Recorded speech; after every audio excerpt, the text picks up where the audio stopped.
اب حضور پاک علیہ السلام نے کہا میں معراج میں اللہ کا دیدار کرایا. اب اگر تم کو اللہ کا دیدار کرنا ہے تو اللہ نے دیدار کے لیے تم نے آسمانوں کو بلانا نہیں ہے، بلکہ اللہ نے ایک عبادت نماز کی شکل میں تم کو دی.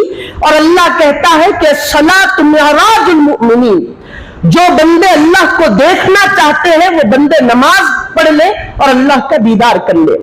بندہ ایک تنہائی میں بیٹھ کر اللہ کا ذکر، لا الہ کا ذکر، سبحان اللہ کا ذکر کرے تو اس قدر منزلوں پر نہیں پہنچ سکتا جس طرح نماز میں بندہ منزل پاتا ہے.